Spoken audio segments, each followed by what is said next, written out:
A Rainha do Inoto, Emília Freitas, parte 7. 31. A Rainha do Inoto e as Paladinas do Nevoeiro hipnotizando a fim de século. O Dr. Edmundo saiu do asilo pensando no que tinha ouvido. Ficar impressionado com a vista das pessoas tocadas de perto pela mão pesada da desgraça. Roberta saiu limpando os olhos lacrimosos e dizendo: assim mesmo, Probo, acusas a Rainha do Inoto? Quem há no mundo que faça mais bem?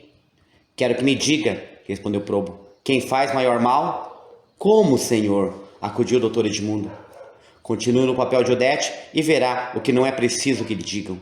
Antes de partir, tem de ver aqui na ilha se fabricar relógios, chapéus, panos, rendas, sedas, vidro, papel, louça, armas, e saberá por que forma se adquire o conhecimento de tais processos e quem são os fabricantes. Quem são? A maior parte criminosos condenados à morte ou ao desterro. Existem aqui até nihilistas que ela foi ou mandou arrancar aos gelos da Sibéria. Probo, por Deus, não fale assim. O que ela faz é livrar da morte infelizes condenados injustamente ou por bagatelas, disse Roberta. Eles caminhavam por uma estrada solitária, ladeada de palmeiras que ia ter a uns rochedos à borda do mar. Viram de repente aparecer a doutora Clara Benício e Inês Race. Probo cumprimentou-as e Roberta perguntou: houve algum desastre, doutora? Está ferido algum operário? Nada, não vou às fábricas, respondeu ela. Dirijo-me apressada para o terceiro ponto cardeal. E o que há?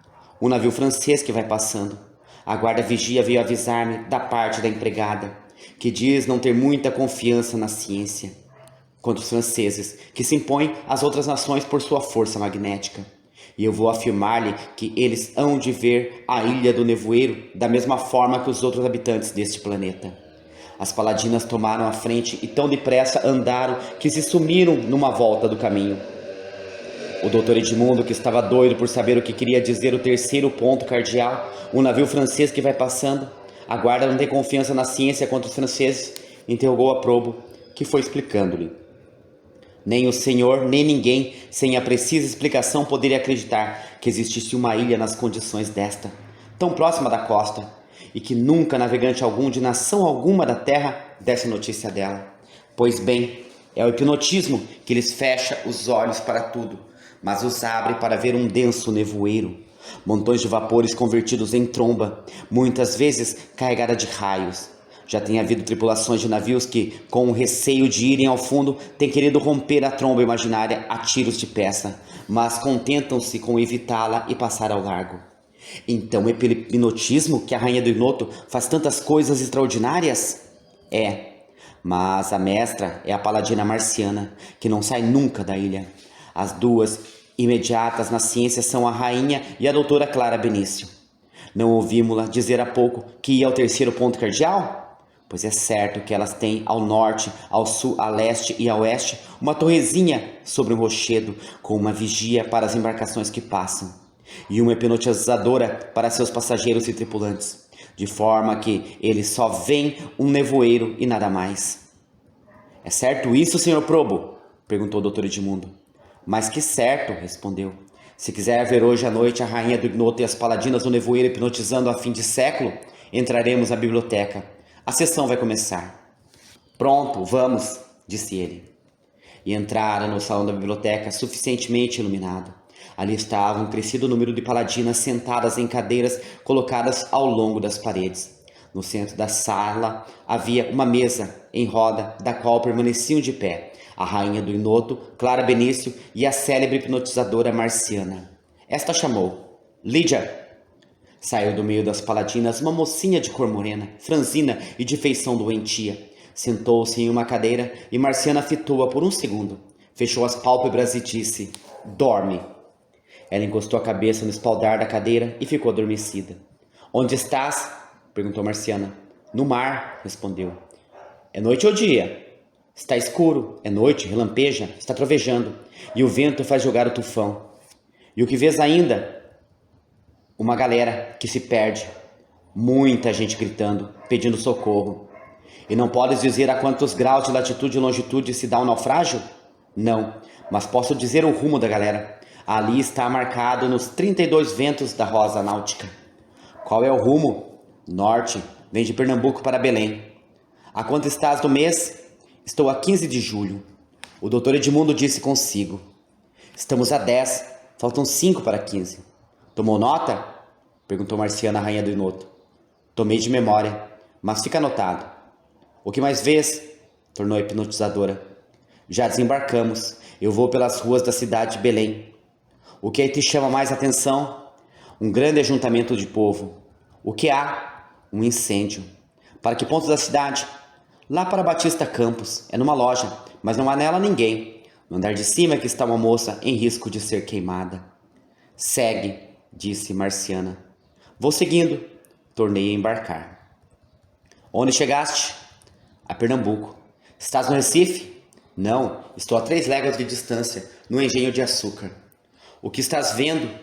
Negros mortos de fome, esfarrapados com o rosto e as costas cheias de vergões. Uns trazem grilhões nos pés, outros estão amarrados aos troncos. Vejo negras tão magras como esqueletos, aleitando criancinhas esfaimadas, que em vez de leite encontram o sangue que verte do seio de sua mãe açoitada de pouco. Que horror! Exclamaram muitas vozes. Está cansada, disse a rainha do Ignoto. Acorde-a. A mocinha tornou para o seu lugar e a rainha do Ignoto lembrou. Odete é um bom médium. Tragam-na. Quero invocar o espírito do abade de Saint-Pierre para consultar sobre um meio que desejo opor à guerra. Ela fez a invocação e ouviu-se um rumor semelhante a uma rajada de vento. Os jornais e os papéis que estavam sobre as mesas voaram. Odete, com um impulso frenético na mão, corria o lápis sobre o papel com celeridade. Suas ideias não tomavam parte no que escrevia, e a letra não era a sua, notou satisfeito o doutor Edmundo. Era uma letra de mulher, miudinha e igual, muito parecida com a de uma sua namorada do tempo de estudante. Ele terminou sem saber o que tinha escrito. Entregou à rainha do Ignoto, e ela leu alto. O abade de Saint-Pierre não pode se manifestar porque não é Odete. Todas se entreolharam. A rainha continuou sossegada. Este é aquele estudante de direito que em Pernambuco morava na rua da Boa Vista defronte da nossa casa. Olhava muito para mim e em uma manhã mandou-me um bilhetinho pela preta do leite. Eu acreditei que ele amava-me deveras e apaixonei-me loucamente. Mas meu pai era um sapateiro que só tinha o seu ofício e a sua honra, e o moço era rico. Frequentava a sociedade elevada, se formou, não precisava mais dos pequenos favores dos vizinhos. Foi viajar sem nos dizer adeus. Eu entristeci muito. Chorei, desesperei, até que um dia achei um pouco de alvaidade que meu pai tinha comprado para pintar uma tabuleta de sua oficina e ingerir metade. Cessei de viver e venho agora em lugar do abade de Saint-Pierre para dizer àquelas que ainda estão no mundo do embuste, no mundo da mentira e do egoísmo, que não se matem por ninguém. Lembrem-se do que está sofrendo nas trevas exteriores. Terezinha Meireles. O doutor Edmundo julgou-se perdido. Não temia a morte, mas o medo de ser descoberto num papel ridículo que Probo lhe tinha obrigado a fazer. Gelou-lhe o sangue. Probo também julgou que estava tudo descoberto e que ia sofrer o resultado de sua imprudência.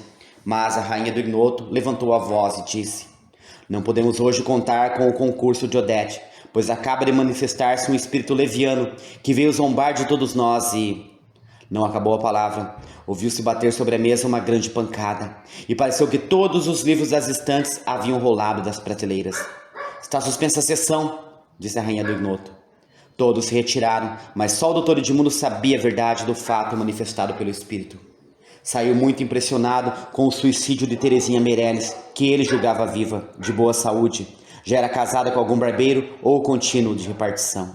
Lembrava-se bem da infeliz menina, tão bonitinha, tão sossegada, costurando as camisas dos irmãozinhos, ajudando a mãe a cozinhar, a engomar a roupa do pai, e à tarde, bem penteada, com um botão de rosa no cabelo, junto à janela, ia sentar-se fazendo seu crochê. Que remorso sentiu ele de haver, por uma leviandade de estudante, ocasionado um desastre no seio de uma família pobre, mas honrada. Fingir amor é um crime de morte, dizia ele com pesar. 32. O almoço. A fantasia na sala das estações. A sala das estações era um deslumbrante aposento que só se abria uma vez por ano na mesma época.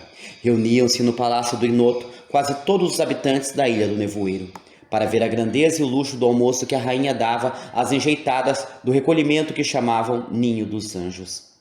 Na sala das estações havia 4 mesas, tendo a forma do quadrante terrestre, colocadas de forma a deixar um passeio em cruz e outro circular. As crianças do Ninho dos Anjos eram quem representavam a primavera, e estavam ornadas de grinaldas de flores, e tinham os vestidos enlaçados de mimosas trepadeiras, de forma que sobressaíam, entre a verdura, seus alegres rostinhos, brancos, morenos, bronzeados e até negros, todos corados e de olhos vivos como vagalumes. Elas ainda estavam divididas nos 3 signos. As que representavam o 21 de março estavam vestidas de pele de carneiro de uma lã alvíssima, e se chamavam Aires. Era este traje o prêmio que ganhavam aquelas que durante o ano mais se distinguiam por sua docilidade, obediência aos mestres e boa aplicação aos estudos. Os meninos representavam o signo Taurus, estavam vestidos de pele de touro e traziam pequenos chavelhos de ouro, de prata, de marfim e do mesmo chifre, conforme o merecimento de cada um.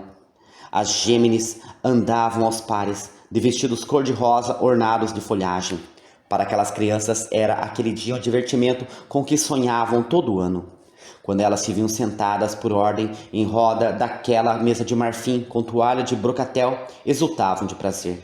Cada uma ficava estática diante de seu prato de cristal finíssimo, no fundo do qual transparecia uma grinalda de flores. Uma menina virava os talheres de prata com cabos de coral cravejados de ouro. Outra não cessava de admirar os guardanapos feitos de pele de arminho.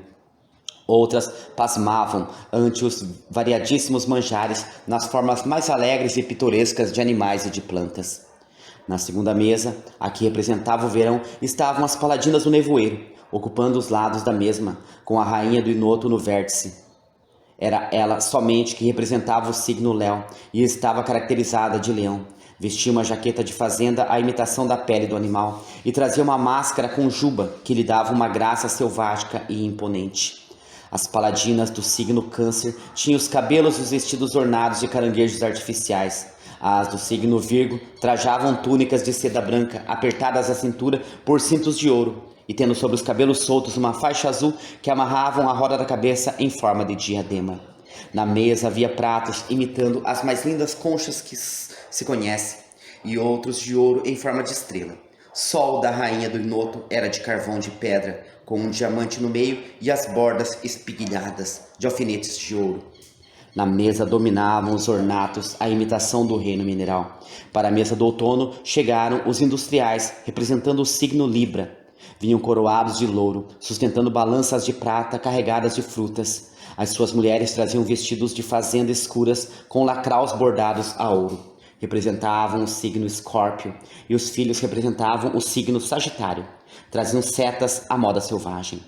Na quarta mesa, a da estação do inverno, vamos encontrar alguns velhos de recolhimento desconsolado, representando o signo Capricórnio, trazendo longas barbas brancas e sobre os ombros um manto de pele de bode.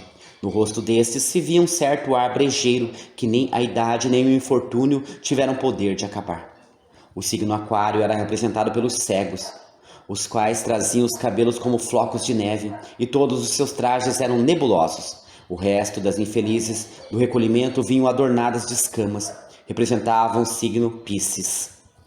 No passeio em cruz, colocada entre os 4 vértices das mesas triangulares, estava a orquestra regida pela maestrina Angelina Dulce, que com suas discípulas vestidas de ló azul claro, formavam uma nuvem com arco-íris em transparência. Ao começar o almoço, rompeu a orquestra em uma sinfonia suavíssima.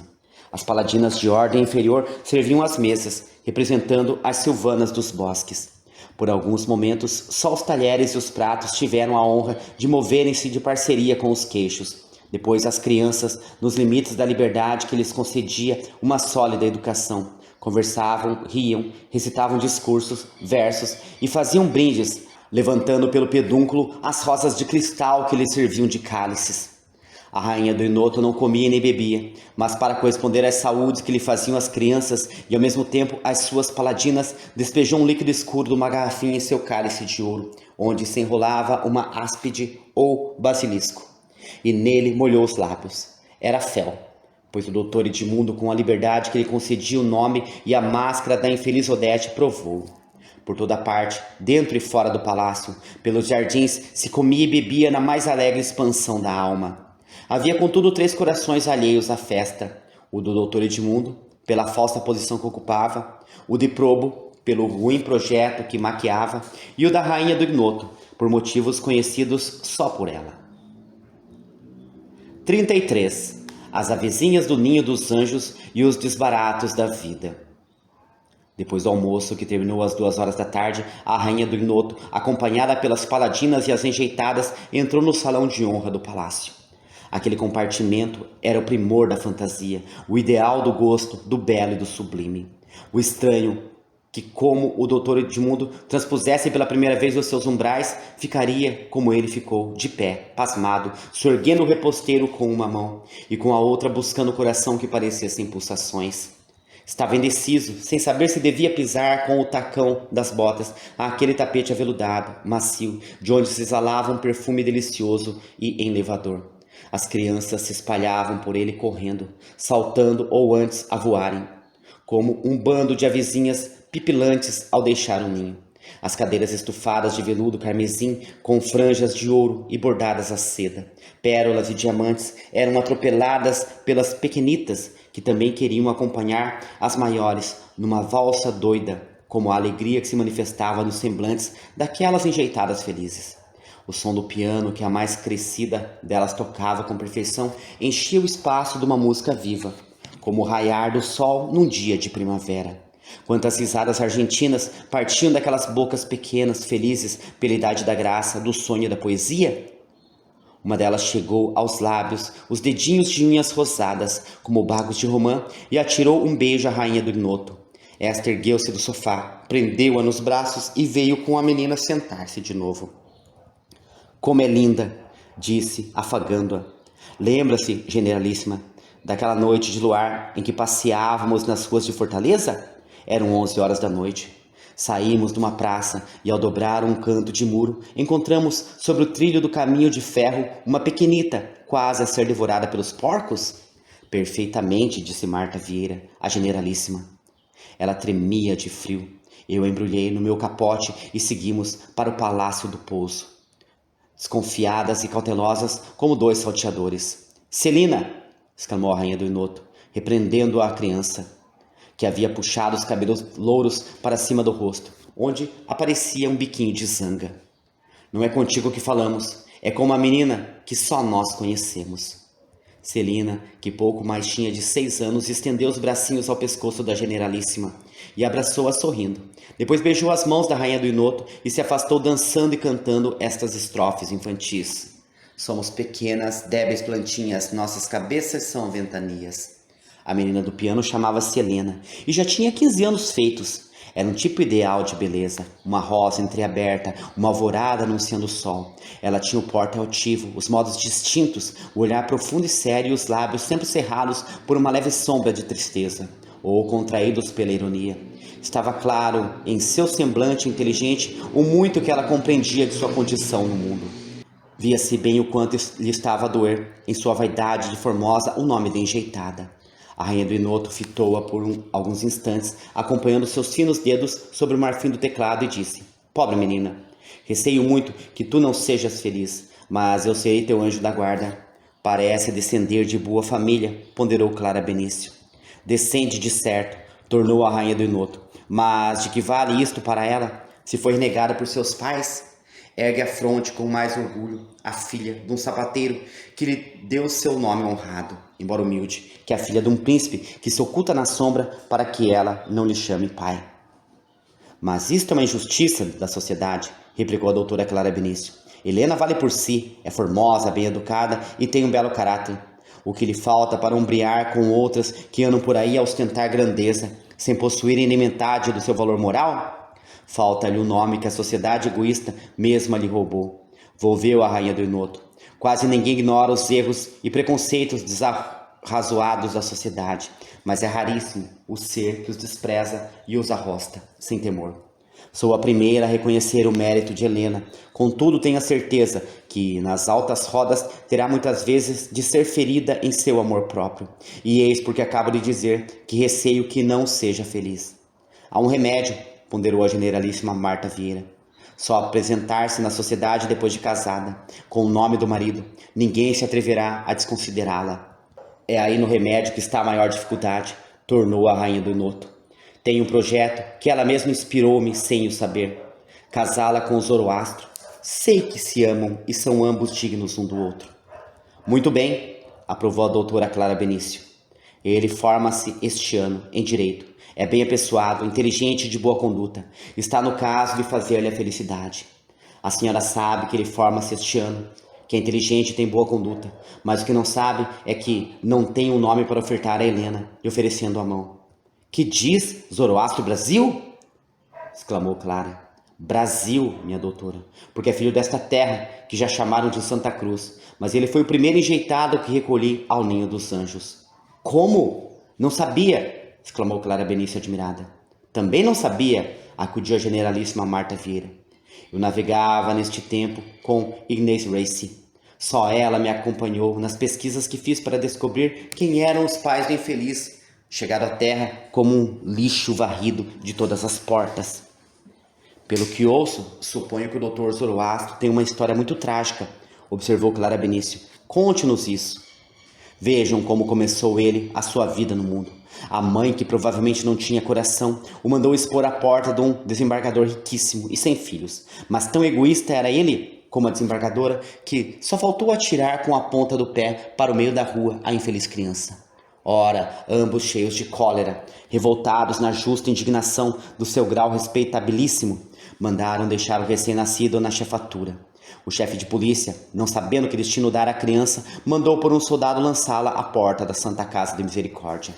Mas já sendo outra noite, não tendo a porteira dado pelo choro da infeliz, ela ali estava, enregelada e morta de fome. Uma preta velha que costumava a correr a cidade embriagada tinha vindo na tarde daquele dia cair defronte da escadaria da porta de Santa Casa e só acordou à meia-noite pelo vagido do pobrezinho.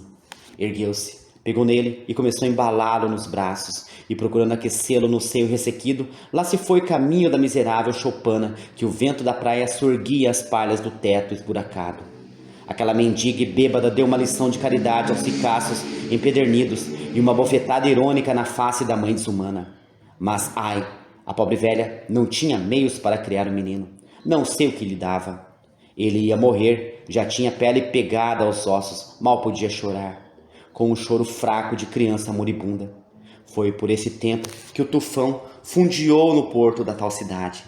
Desembarquei com Inês Race e fomos dar uma vista pelos bairros da miséria. Então descobrimos o lastimoso quadro da velha mendiga bêbada, cambaleando com o esqueletozinho nos braços. Pedi para que me entregasse, e ela não pôs o menor obstáculo. Foi como quem se livra de uma pesada carga. Pus as minhas agentes em atividade e descobri tudo, até os nomes dos pais da criança. Eis a história de Zoroastro. Ele sabe ou ignora isso? Perguntou a doutora Clara Benício. Devia ignorar, disse a rainha do Inoto com tristeza, mas foi impossível ocultar daquele espírito precocemente pesquisador os lamentáveis fatos do começo de sua existência. Em criança, pedia chorando que lhe contasse. Mais tarde exigiu com energia a sua história, jurando matar-se se não lhe dissessem como tinha vindo parar a um recolhimento de enjeitados. Depois que ele está na academia, só lhe tenho falado sobre o disfarce de cônsul geral do infortúnio. Mas tenho dele as melhores informações. E chegando ao Recife, tratarei de colocá-lo, e depois faremos o casamento com Helena. Sei que é este o sonho dourado do meu protegido, e farei para que ele se realize. E ela? Perguntou Marta Vieira. Tem alguma inclinação para ele? Não sei, volveu a rainha do Inoto. Vou agora sondar o coração. Helena cessou de tocar, o piano calou-se e as crianças exaltas da dança caíam rindo sobre o tapete e enterrando nele as mãozinhas como em macia relva. Outras agarravam-se ao rendilhado dos móveis ou aos pés dos grandes vasos de ouro que, espalhados pelo salão, sustentavam enormes tufos de flores. Helena acudiu a um aceno da rainha do Inoto e sentou-se ao lado da doutora Clara Benício. Estás contente com a viagem que vamos fazer, Helena? Perguntou a rainha do Inoto. Que alegria me pode causar o tumulto das grandes cidades, senhora? Disse a menina, baixando os olhos negros e de longos cílios aveludados. Aqui, entre as minhas companheiras e mestras, sou digna de ombrear com todas. Lá serei uma menina sem família, uma enjeitada. Quem te disse isto? Perguntou a rainha do Inoto. Então, no Ninho dos Anjos, não existe um livro onde se registra não só o nosso nome, como a forma por que fomos encontradas e a data deste dia? Como lestes este livro? Entrei por acaso na secretaria. Lá não havia ninguém. Encontrei o livro ali à mão e li o que me diz a respeito. Fiquei sabendo que não sou órfã, como me faziam crer. Pertenço ao número daquelas que não podem erguer a fronte ao lado das que se orgulham de ter uma família. Era feliz até aquele tempo. Hoje sinto-me triste e tenho medo do futuro. Oh, Deus, como a solidão faz o espírito amadurecer depressa, exclamou a rainha do Inoto. Esta menina fala como uma senhora. Não, Helena, não te leves por essas ideias. Sou eu quem se compromete a te fazer feliz. Ouve, se não tens o nome de teu pai, terás o de um esposo muito digno, muito nobre por suas qualidades. E se ele não tiver também um nome, uma família? Onde queres chegar, menina? Eu te compreendo, disse a rainha, mas explica-te. Com toda a franqueza, disse ela, nunca encontrarei no seio de uma família que possa lançar-me em rosto a desventura do meu nascimento. E também não me aliarei a outro enjeitado como eu, porque não podemos aparecer nessa sociedade que condena inocentes e absolve culpados. Quem já te falou da sociedade, Helena? Perguntou ainda a rainha do Inoto. Foi a maestrina Magdalena, aquela que tiraram de lá porque contava as amarguras da vida. Agora está feita a porteira do purgatório, contando a história da vida dos outros, disse Clara Benício rindo. É uma santa mulher, volveu a rainha do Inoto, mas coitada, sofreu muito e tem a mania de dispor todo mundo contra a sociedade. Onde está, tem licença de falar. Com essas crianças era que não convinha viver, pois o meu desejo é que elas ignorem o maior tempo possível as dores e perversidades da vida. A voz da rainha do Inoto tornou-se extremamente comovida e terna, mas continuou. Minha alma chora quando meus filhos fitam a doce calma, a viva alegria do rosto de uma criança. A terra seria um paraíso se todas as existências findassem nessa idade de esperanças de criança, sonhos e ilusões. Falam com muito entusiasmo da mocidade, mas o que ela é, senão um campo de luta, de onde há mais que temer do que esperar? A rainha do Inoto guardou silêncio e escutava com delícia o alarido que faziam as enjeitadas nos brinquedos que inventavam com muito espírito. Era muito condescendente com elas. Tinha imaginado dar-lhes todo o carinho que lhes fora negado pelas mães. E por isso escolheu para empregar no ninho dos anjos viúvas que, por ocasião do naufrágio, incêndio, guerra ou epidemia, tinham perdido o marido e os filhos. Porque, assim, fazia duas restituições, dando mães a filhos sem mães e dando filhos a mães sem filhos. Só elas poderiam ter essa dedicação maternal, impossível nos corações ressequidos pelo misticismo da religião e do claustro. 34. Afinal, o embarque da rainha do Inoto não foi comum. Eram 4 horas da tarde e as paladinas do nevoeiro, com seus uniformes e insígnias especiais, ocupavam as posições do lado interior da muralha da ilha do Inoto. Elas tinham por comandante em chefe a generalíssima Marta Vieira.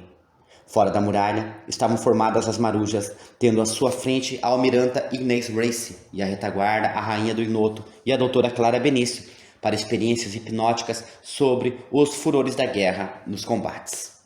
Num dado momento, tocaram as cornetas, rufaram os tambores e, ao sinal de fogo, as marujas investiram a muralha que estava eriçada de lanças.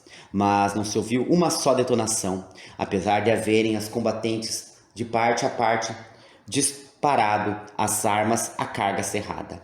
As lanças recuaram e as marujas escalaram o muro, e quando marchavam para o palácio do Inoto, a cavalaria avançou correndo ao seu encontro. Mas de repente os cavalos estacaram, ficando com as patas dianteiras suspensas no ar, e os combatentes com as lanças em riste. As marujas responderam com a descarga de palmas e um viva a rainha do Inoto. O viva foi repetido por todos os habitantes da Ilha do Nevoeiro como um eco. Mas a generalíssima Marta Vieira não ficou satisfeita do resultado, e orgulhosa da perícia e da coragem de suas paladinas, enviou uma emissária à rainha do Inoto para pedir-lhe que deixasse continuar livremente o simulado combate. Ela atendeu e continuou o exército, tornando as paladinas de Marta Vieira a investir as marujas de Inês Race, mas agora foram estas que recuaram até a praia, onde tomaram atropeladamente os botes e remaram para o grandolim que oscilava sobre as ondas e encapeladas daqueles mares. Mas a generalíssima deu uma ordem que percorreu as fileiras como um telegrama, e de repente as paladinas se apearam, e entregando os cavalos pelo freio à primeira pessoa que se lhes apresentava, corriam a desatracar os pequenos barcos que restavam. Elas remavam céleres entre as vastas gargantas dos rochedos e meteram-se a bordo do tufão, fronteiro ao Gondolin. Mas, quando se preparavam para fazer fogo, este manobrou com tal perícia que elas não tiveram tempo de evitar a abordagem. E a marujada caiu sobre o convés, erguendo as machadinhas com gritos de ameaça. Mas no ponto de desfechar o golpe, atiravam com elas no chão e caíam nos braços da pretendida inimiga, rindo, tagarelando cheias de entusiasmo. É assim a guerra das mulheres. A rainha do ignoto apareceu no meio delas e disse satisfeita: afinal, o embarque da rainha do ignoto e das paladinas do nevoeiro não foi comum. Certo, senhora, disse Ignace Race, mas decide de que lado está a vitória. As suas marujas são valentes e destras, mas a gente da generalíssima é a coragem e o heroísmo em pessoa que se guardem para defender a futura república. E tornou a desaparecer, pois era agora a comandante do tufão, que tomou rumo nas águas do Gondolin, que já havia seguido sua derrota. As paladinas mais graduadas ficaram a conversar a ré, e as de ordem inferior tumultuavam pela proa. Umas fumavam, outras a palestrar e a rir. Algumas cantarolando debruçadas na murada, contemplavam a lua, aparecendo sobre as ondas do mar, que bramia no silêncio da noite. O doutor Edmundo, em seu traje bizarro, havia chegado por último à borda com Probo e Roberta. E querendo abranger todas as cenas, apanhar todas as conversações, não sossegava. Era a proa, era a ré, por toda a parte onde se dava uma discussão ou se falava a meia voz. Por esse motivo, correu em breve o boato de que Odete estava furiosa, e a maior parte das paladinas procurava evitá-la, refugiando-se nos camarotes. Probo teve ocasião de encontrar-se a sós com ele, e disse-lhe: se não quer vestir a camisa de força, modere um pouco o seu desejo de saber, porque vai se tornando inconveniente. É o desespero. Estou quase louco deveras, pois o Senhor prometeu me fazer voltar dentro de 3 dias. E já lá se foram eles. Agora me trouxe a reboque para bordo de uma embarcação cujo rumo eu ignoro. E vem falar-me de inconveniências. A fisionomia de Probo transformou-se, e, baixinho, entre dentes, disse-lhe ao ouvido: ao primeiro movimento de revolta que me comprometa, mando-o conversar com os peixes. Faço-lhe ver o fundo do mar. O doutor Edmundo teve medo da expressão dos olhos do velho gigante, e ainda mais pavor de desconhecido que o cercava. Aquela gente que lhe parecia dedicada ao bem, todavia, não lhe inspirava ainda bastante confiança para apresentar-se-lhe. Portanto, tornou-se às boas e pediu desculpa a Probo de ter lhe dirigido um gracejo que lhe foi desagradável. Probo, da mesma forma, desculpou-se, dizendo que só tinha querido intimidá-lo para rir e zombar depois. Mas ambos se afastaram receosos e desconfiados um do outro. 35. O que se diz a bordo da rainha do ignoto e de Odete. O doutor Edmundo, no dia seguinte, só despertou em seu beliche quando a sineta de bordo já tocava o segundo aviso para o almoço. Tomou às pressas seu traje de templário ou cavaleiro de São João de Malta, pôs a máscara e desceu para a mesa a continuar o seu papel de Odete. Ali, só o seu lugar achava-se desocupado. Sendo ele preenchido, começaram a servir os pratos da cabeceira, onde Ignace Race, como imediata, tomava o lugar da comandante. A rainha do ignoto, afora nas ocasiões solenes, muito raras vezes aparecia no meio das paladinas. Havia muitas entre elas que só a conheciam no caráter oficial. Não obstante, conheciam muitos benefícios que lhes vinham dela, sempre compassiva e liberal para com todas. Tratava de negócios ou empresas com muitas, discutia ciências ou letras com algumas, mas, à exceção de Clara Benício, sua médica, nenhuma entrava em conversação íntima com ela. E, apesar de tudo, a doutora nunca pôde passar do reposteiro do coração. Elas, então, vingaram-se em sua ausência formando juízos, discutindo opiniões a seu respeito, com a maior sem cerimônia. No fim do almoço, quando a conversação animava-se, Ignace Race, gaiata de primeira ordem, ergueu o copo e disse: bebamos aos óbitos de nossos amores passados. As mais travessas satisfizeram gritando: viva a independência, viva a alegria, viva a música, exclamou Angelina Dulce. Eu bebo a memória dos grandes maestros mortos e a saúde dos vivos. Onde está o gênio? Onde está o caráter? Perguntou a orgulhosa generalíssima. Está em seu camarote, respondeu a médica. É a nossa rainha que reina pelo gênio, pelo caráter e pelo coração, únicas fontes de onde devia dimanar a lei para todos os povos. Bravo, disse Ignace Racy. Mas o que me atormenta é não saber a sua história. Todas nós sabemos uma parte dela, a começar do dia em que entramos para seu serviço, disse a doutora. Muito bem, disse a paladina Octavia Milão. Já nos sobra tempo para conhecer a vastidão de seu gênio, a nobreza de sua alma e a grandeza de seu coração. Não podemos contestar, volveu Marta Vieira. Contudo, dizem que foi pobre, lutou braço a braço com o infortúnio. Não se sabe ao certo, disse Angelina Dulce. O que parece é que sofreu muitos dissabores, injustiças que lhe doeram demasiado. Do contrário, não compreenderia tão bem as dores alheias. Afirmam, tornou Octavia Milão, que ela foi professora em um presídio e que dali vem a origem da sua imensa fortuna. Ora essa, em que vai a senhora basear-se, disse Clara Benício, nos dizeres de uma louca que existe no purgatório da Ilha do Nevoeiro? Sim, uma louca, replicou Octavia Milão, mas muito original, capaz de impressionar qualquer médica. Que não seja Clara Benício, respondeu esta, pois tenho encontrado em minha clínica outras muito mais originais, como por exemplo aquela, e apontou para Odete. O doutor Edmundo estremeceu com medo de ser observado, mas elas ergueram-se da mesa, ainda discutindo a questão, e foram continuá-la no castelo, onde já encontraram a rainha do Noto contemplando o mar. Ela tomou parte na discussão. Protesto, doutora, contra a sua ciência e afirmo-lhe que Odete não é doida. Mas porque se obstina em não falar, ela tem a língua, que é o órgão da palavra, tão perfeita como a nossa. Não existe naquela garganta e na abóbada palatina nenhuma lesão que prive os sons vocais, disse a doutora. E então, em parte, doutora, você tem razão, tornou a rainha, porque o amor em certas pessoas é uma enfermidade moral muito vizinha da loucura. Mas torno-lhe a afirmar que a resolução de Odete em não falar é uma precaução sensata, louvável. Eu faria o mesmo. Pode ser, mas é isto inexplicável, disse Clara Benício em ar de dúvida. Não estudei a ciência do Esculápio, disse a rainha do Noto, mas mergulho profundamente na psicologia. E enquanto os dignos discípulos de Galeno estudam a diátese do corpo, eu procuro na alma mais do que suas leis e destinos. Analiso os seus fenômenos. Das 3 principais faculdades que possuímos, só foi afetada em Odete a sensibilidade. A inteligência e principalmente a vontade lhe ficou intacta. Respeito muito os conhecimentos de vossa bondade, mas também tenho estudado o caráter e as faculdades intelectuais por meio do crânio e... Os meus argumentos não se baseiam na craniomancia, interrompeu a rainha do Noto. Por obséquio, não deste nome irrisório à craniologia. Ela não é uma arte de adivinhar as disposições morais pela inspeção do crânio, como a primeira. É uma ciência, um sistema como o de Gall.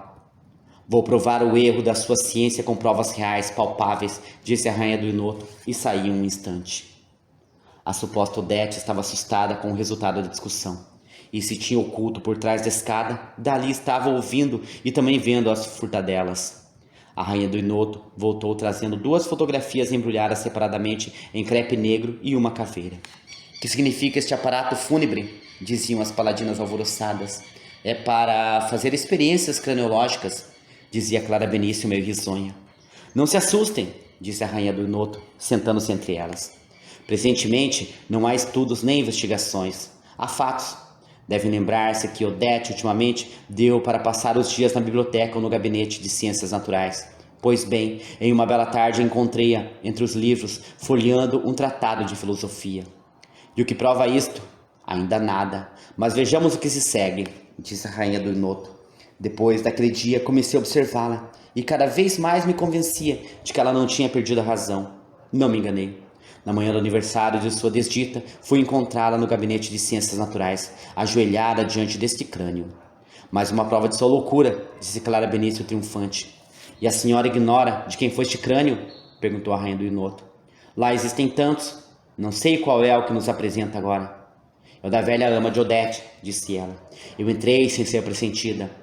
A pobrezinha soluçava diante dos restos daquela que morreu de desgostos pela desgraça que ferira sua menina desaparecida na noite do casamento da mãe. Quando ela desabafou em pranto a sua saudade, tirou do seio estas fotografias. A daquele que amou não se atreveu a desembrulhar do crepe, Mas esta da mãe olhou para ela por algum tempo e com um gesto terrível de desespero atirou-a para longe de si.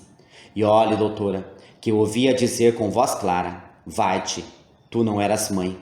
Depois, como tocada de um súbito arrependimento, apanhou do chão o retrato, beijou-o, apertou-o sobre o peito e tornou a soluçar. Perdão, perdão, dizia baixinho. Quero morrer para não te odiar. E continuou a beijá-lo. Eu apareci de repente. Ela fugiu precipitadamente e deixou cair os retratos. Guardei-os e fiz-lhe o favor de subtraí-los. Não me convence ainda, disse a doutora Clara Benício. Isto foi um momento de lucidez. Pois quer prova mais convencível que essa luta da sensibilidade em que um sentimento é vencido pela razão? Não vê que a vontade tem sido a faculdade mais ativa e mais poderosa desta infeliz?